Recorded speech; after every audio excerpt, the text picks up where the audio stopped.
uhlale phansi nami ungichazele. Le wayenza wena yaba-wrong and yabheda. Okubuhlungu yikona ukuthi ngeke ngikwazi ukuthi ngibuyelene nawe because ngifundisile okuningi and uyivulile inhliziyo yami. Ngi-right la ngikhona. Isinqumo sami engasikhetha before ngiphume kuwena ukuthi ngeke ngiphinde ngibuyele ebafaneni. Ngi-right nginobudlelwane nomngani wami esangithola naye lo owamenza ukuthi ngibe isithembu kumina owafuna ukumenza. Ngi-right ngi-happy nginaye. Angisabafuna abafana empilweni. Ngisho utholana nomngani wakho? Yebo. Okay.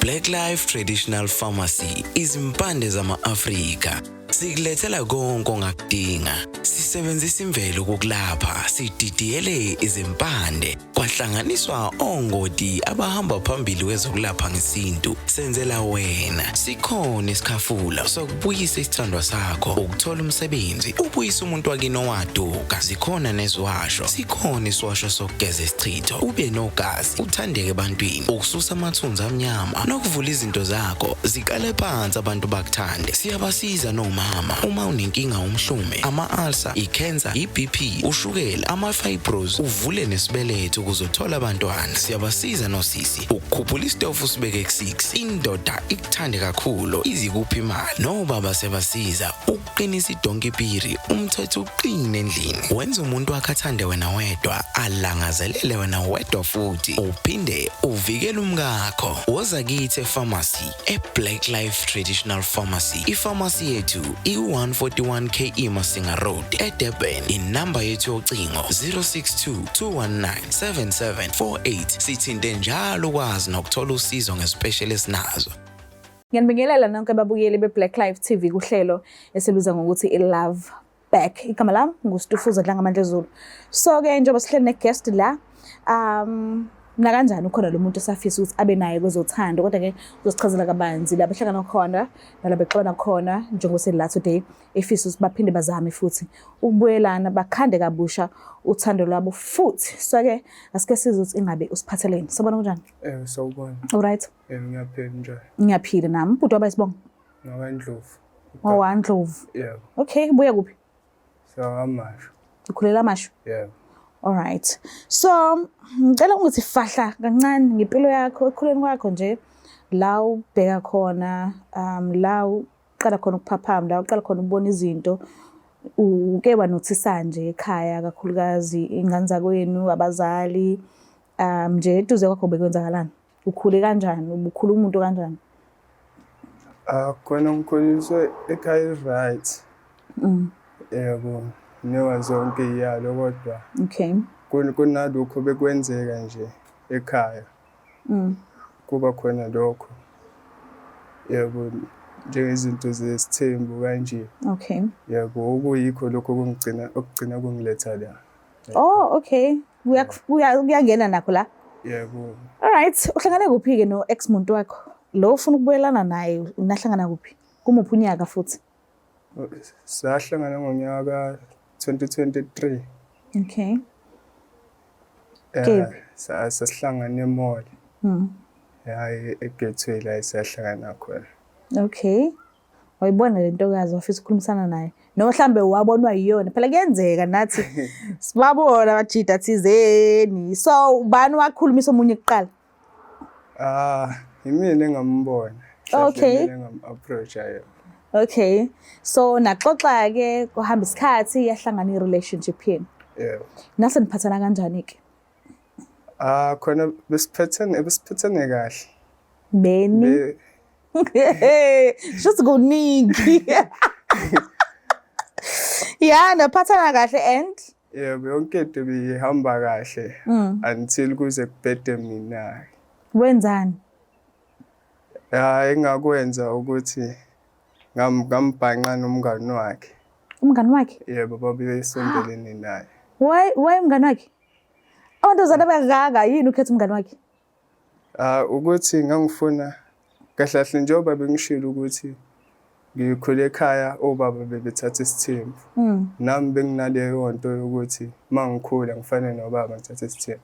Okay. Ekuthatheni isithembu kwami-ke bengithi ngifuna ukuthatha abangani ngoba bayazwana banaleyo communication. Ngeke kube khona nalokho okuxabana phakathi kwabo. Okay. Yebo, ngase ngigcina-ke sengithandana nabo bowu-2. Bazwana-ke kodwa-ke njengoba ukuthi ufuna ukuthatha abantu abazwanayo ukuze bezoba naleyo connection leyo. Sebekubambile-ke bazwana kodwa. Emva kokuthi bangibambe akubanga khona ukukhulumisana phakathi kwethu ngoba uphelile unyaka singakhulumisani. Yabo, njengoba sengize ngibuya nje kulo nyaka sengizocela ukuthi abuye. Okay. Kodwa-ke ezethola wathola kanjani ukuthi wena usuthandana nomngani wakhe? Wakubamba kanjani nje ngqo yena nje kakhulukazi? Kushuthi okwenzeka ukuthi sathandana kwaze kwafika isikhathi la khona okumele ukuthi senze sex. Yes. Yabo, masikwenza naye nomngani wakhe kunjalo. Kanti ukwenza kwethu ngizokwenza ngosuku olulodwa. Okay. Yabo, ngakwenza ngalelo suku kuyena ngabuya kwathi sekuhambe isikhathi ngosuku olulodwa ngaphinda ngakwenza kumngani wakhe futhi. Okay. Wasebamba kanjani? Shuthi bahamba bexoxelana nomngani wakhe eceleni. Mabexoxelana kanti baxoxelana ngomuntu oyedwa okuyimina leyo muntu. Okay. Yebo, emva kokuthi-ke babone babuya-ke beza kumina. Sebezongitshela le ndaba. Nani ivikilile kodwa? Hawu. Hayi ngangiphendule yabo lelo hleko elincane uxoxa yonke into kugodwa. Usungangiqambela nje amanga kodwa nje sengithola impendulo.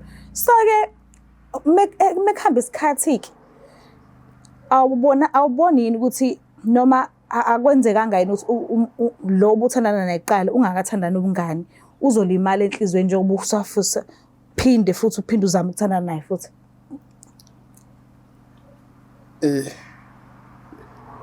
Isifiso sami bekuwukuthi azame ukungi-understand. Okay. Angizwe kahle ukuthi isitori sami sithini besimi kanjani. Okay. Ngoba vele bengingakaze ngize ngimchazele ngendaba yezithembu kanjani. Nangale nkathi sebebuya ngiwazanga ukuchaza kahle ngoba base bekwatile. Yebo, And babengeke basakuzwa sidalo vele. Okay, umngani wasebenza njani ke ngaye? Naqhubeka nathandana noma cha basiqhubekanga. Okay, shuthi akekho umuntu osanaye kubona bobawu2 empilweni yakho? Akekho. Injani personality kaSisi lo futhi ubuyelana naye? Usisi umuntu oright yena, ohloniphayo. Okay. Ongasho ukuthi ukhulisa ikhaya right naye. Yabo. So mekwatile umuntu kanjani? Ish. Akaphihlizi yonke into eseduze naye? Hayi. Asiyena umuntu kanjalo. Yini uphansi? Yebo, umuntu ophansi yena. Okay. Okay, kulungile ke. Ithi ngizame ke ukuhlanganisa naye and let's hope kuzohamba kahle angazi. Nami ngifisa kanjalo. Okay, ithi ngimlande ke. Ngiyacela usilandelene.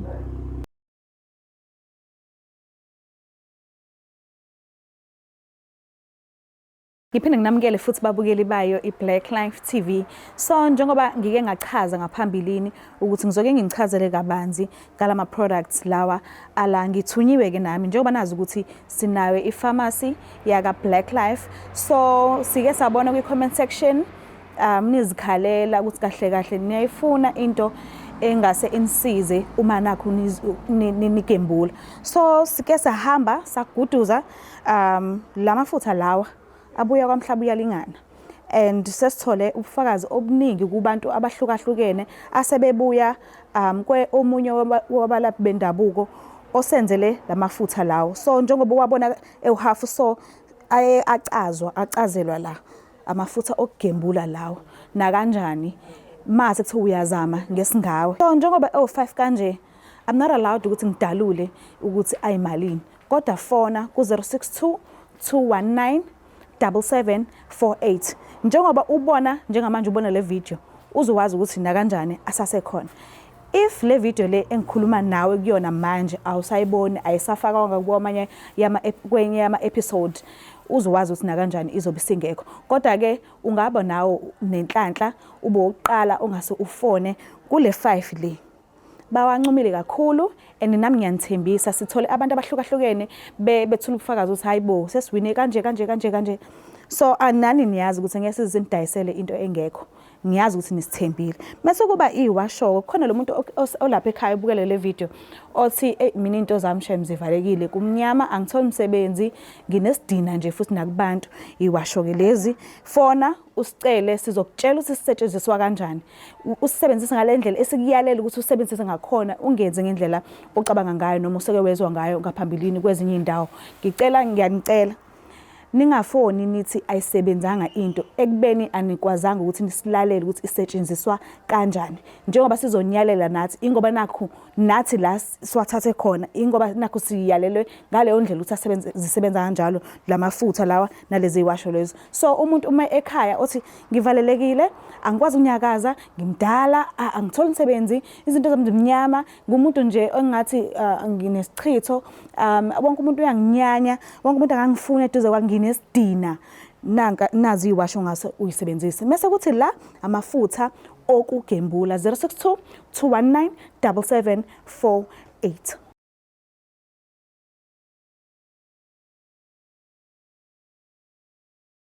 Siphinde sinamukele futhi babukeli bayo iBlack Life TV kuhlelo esibiza ngokuthi iLove Back. So ke udadewethu ngala uvumile ukuthi asijoyine and nginethemba lokuthi na kanjani kungenzeka masamukele isicelo sethu. So ke asike sibuke ukuthi ngabe kuzokwenzakalani. Sabona kanjani? Ngiyaphila nami uma bani? Umavunja. Okay, uyamazi ubhuti endlini naye? Ngiyamazi. Mazela kuphi? Emazela emola esahlangana khona bese siyakhumbulana khona passport sobabili. Okay. Wayekuphatha kanjani? Angiphatha kahle. Akukho ayekwenza until aze enze into ezomphula inhliziyo. Wenzani? Ngosuku angibreaka ngalo, usuku angithembisa ngalo ukuthi yonke into uzongenzela yena, usuku angithembisa ngalo ukuthi uzongishada. And after that basuka lapho ngathi ngiyahamba ngiyoxoxa umngane wami. Engifaka umngane wami kanti nomngane wami uzongitshela ukuthi hayi nabe sibebreakile. How? Bethu uyasixoxa story kanti sixoxa ngomuntu oyedwa. Oh, okay. Eish. No, ngiyakuzwa. So ngiyacela umlaleli ukuthi ufisa ukuthini kuwena njengoba ula. Ngiyabonga. Ngiyacela ukukhuluma naye. So wona mama. Ngiyabonga. Ngiyapheleka kodwa. Ngiyapheleka. Mama njengoba ngibhalile lana ngicela ukuthi nawe uze la benginesifiso. Kahle isifiso sami bekuwukuthi mina nawe siphinde sibuyelane sakho ubudlelwano obusha. Phinde kufane njengasekuqaleni. Njengoba ngibuya manje angibuyi ngulo muntu ebenguyena ekuqaleni. Ngiyathemba futhi ukuthi uzongikhola uma ngikutshela ukuthi lento engayenza ekuqaleni ngeke isaphinde yenzeka kuyona into ebengifisa ukuthi yenzeke futhi. Ukuthi nami ngikhule kuyinto eyenziwe ekhaya ngabona kuyinto eright ukuthi nami ngiyenze kanti angazi ukuthi sengilimaza ubudlelwano bethu. Kahlahleke la ngiqale ngokuxolisa mama ukuthi ngakwenza lokho ngoba ngiwazanga ukuxolisa ekuqaleni. Ngicele futhi ukuthi mina nawe siphinde sibuyelane. Hayi ngiyaluzwa uxolo lakho. Kuyikona ukuthi sengadlula lapha kodwa angeke ngikwazi ukuthi ngiphinde ngibuyele kuwena. Because ngifundisile nje ukuthi abafana bayingozi. Lento yakwenza phakathi kwami nomngane wami ukuthi uzame ukuthi uhlanganise ukuthi nesithembu sakho. Kwamele ungitshele uvele ngasekuqaleni. Uhlale phansi nami ungichazele. Le wayenza wena yaba wrong and yabheda. Okubuhlungu yikona ukuthi ngeke ngikwazi ukuthi ngibuyelene nawe because ngifundisile okuningi and uphulile inhliziyo yami. Ngi-right la ngikhona. Isinqumo sami engasikhetha before ngiphume kuwena ukuthi ngeke ngiphinde ngibuyele ebafaneni. Ngi-right nginobudlelwane nomngane wami esengithola naye lo owamenza ukuthi ngisithembe mina owafuna ukumenza. Ngi-right ngi-happy nginaye.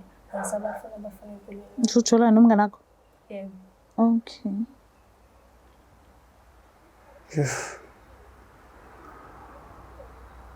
Yazi kodwa mama angazi ukuthi ngicele kanjani. Angazi ukuthi ngicele kanjani kodwa uxolo lona ngiyalicela ngiyacela ukuthi ungixolele. Lokho ukuthi sibuyelane sekungayinto engenzeka amakuhamba isikhathi mhlawumbe nawe usubona ukuthi cha ngiyiphethe kahle. Yonke into yami ihamba kahle angizenze izinto ezibhedayo. Kodwa ngiyacela mama ukuthi-ke noma singasabuyelana manje kepha kube khona ukuzwana, kube khona ukukhulumisana. Kube khona ukukhulumisana phambi kwethu khona nawe uzobona ukuthi ngiyindoda enjani, ngiyindoda eqotho kahle ekhuliswe ekhaya right. Kube khona ukwazana nje, sazane nje. Sibe abantu sikhulumisane kungabe ukuthi siyizizwe. Ngakwazi ukuthi ukwenze lokho. Ngiyakuzwa konke lokushoyo but lezi zinto ongibalela zona izinto bekumele ungitshengise zona before. Ilapho bekumele ungitshengise khona ukuthi ngithanda ngempela. Wena usulivezile iqiniso lakho ukuthi usho ukuthi ubungangithanda ngoba uthi ubungithanda ubuzokwazi ukuthi uhlale phansi nami ungicele. Hayi ukuthi uyithathele isinqumo sakho esi-wrong. Hayi ukuthi mhlambe uthi wenze njani uyicabangele ngokusuka kwakho. Ngiyakuzwa ukuthi vele isiko lakini baningi vele banamasiko kanjalo emndenini. Yebo ngiyabonga. So akaze azayikhokha inkomo kamama? Okay. But mhlawumbe ucabanga ukuthi mhlawumbe kungcono ukuthi mhlawumbe uhambe uyokhokha inkomo kamama then mhlawumbe usungamncenga-ke ekuhambe nesikhathi because manje uyamuzwa ukuthi uphukile and wenzile icala kubo. So le icala umisa kanjani yona? Kona akuyona inkinga. Into vele kumele yenziwe, kumele ngiyenze. Okay. Sekungawukuthi-ke thina siyaxoxisana naye sibone ukuthi sikwenza nini, simisa kanjani. Okay. So lokho kokuthi akasafuni ukubuyela kubantu besilisa u-right umngane wakhe kona kuphatha kanjani? Angazi ngichaze kanjani kodwa bekungasiyo into ebengiyilindele. Okay. Bekungasiyo into ebengiyilindele nje umoya wami wehlile. Bengisizokwazi ukuthi sixoxisane sikhulume sisuke la si-right. Okay. So njengoba ubuhlose ucela ukuxolo kuyena kusazophinde kuhambe ezinye izinsuku uphinde uyocela ukuxolo kumngane wakhe? Ngiyacabanga ukuthi into ekumele ngiyenze leyo. Nakuyena futhi uphinde ucele ukuthi nibuyelane? Cha, hayi ukuthi ngicela ukuthi sibuyelane. Ukuxolisa nje ukuthi ngenza lokho engakwenza. Okay. No ngiyezwa. So umile emazwini akho ukuthi awusafuni ukuphinda ube naye kwezothando? Ukumxolela? Uyamxolela. Okay, so uzomnikeza ithuba lokuthi anikwazi ukuthi nikhulumisane ukuze ezokwazi ezokhokha inkomo mama ekhaya lakho? Yebo. Okay, uzwila ngisho? Yeah. Okay, so uthe vela kuyonto inkinga leyo so uyamthembisa ukuthi uyeza uzokhokha inkomo kamama? Yebo ngiyathembisa. Okay, mina ngazi ukuthi ithembiso-ke ziyafezwa. So nakanjani uthi anankinga ukuthi nikhulumisane neplan ukuthi mhlambe kwenziwe ama-arrangements ukuthi kiwe kubo. Umbuke lapha ekhaya sikhethe ukuthi sivele sigcine la and usisi uyakubeka ngokusobala ukuthi yena u-right nomngane wakhe kwezothando sevele wakhetha ukuthi athanda nomngane wakhe oyintombazane ofana naye wathi nje ebantwini besilisa usenele uyabonga u-right kodwa-ke abakwazi ukuthi babuyelane ingakho sikhetha ukuthi uhlelo silivale la njengamanje. Mase ngiyacela lapho bazali emakhaya ngiyazi ukuthi niyabayala abantwana but isikhathi esiningi umntwana anandaba nokuthi umnyale wathini. Umntwana ukabheke wena ukuthi wenzani phambi kwakhe. So ubhuti ngala uyachaza ukuthi ukhule kanjani ekhaya linjani kanjani but angiboni ukuthi unayo incazelo ephelele ngokuthi why bekwenziwa kanje ekhaya nanokuthi lento ayiphoqwa ifika njengesipho. So angazi ngiyengibona ngazi ukuthi manje sekuyistayela into wonke umuntu oseyifuna noma uzwa kahle ukuthi isizathu sakhe ukusifuna kwakhe asikho vele asibambeki but uthi uyasifuna. So ngiyacela bazali lapha emakhaya mekuwukuthi nikhipha iziyalo kube ukuthi iziyalo enikhiphayo nani nenza kanjalo vele phambi kwabantwana because ithi ngiyiphinde lento umntwana anandaba nokuthi umnyalo wathini umntwana ubuka wena phambi kwakhe ukuthi wena uhamba kanjani. So ngiyacela nje hloniphaneni hlonipha umdala hlonipha omncane ukuze sonke isizwe sethu sizokhula ngendlela eright. Ngiyacela ungakhohlwa ukuthi subscribe ulike ushare mina ngithanda kakhulu. Bye. Oh mzala, ngizwile sebekuphindile emjolweni. Kodwa-ke lalela, woza sondela. I-Black Life Traditional Pharmacy iyona engayimpendulo yey'nkinga zakho zomjolo. Inesibambelelo somama, esobhuti osisi kanye nobaba. Uma umsolo ukuthi uyaganga noma khona babonayo, khululeka, ngeke aphinde ababone. Uzobona wena wedwa, ezwe wena wedwa, acabange ngawe wedwa, afune wena kuphela. Thole sakhe isibambelelo namhlanje, angadluli nobusika. Ukuze usithole, faka i-order namhlanje 062 219 7748. Uma ufaka i-order khululeka sikudilivela noma ngabe kuphi magumbama nomhlaba ngoba isibambelelo siyimpendulo yothando lwakho. Woza kwi-Black Life Traditional Pharmacy silapha ngezimpande zama-Afrika. The Black Life TV.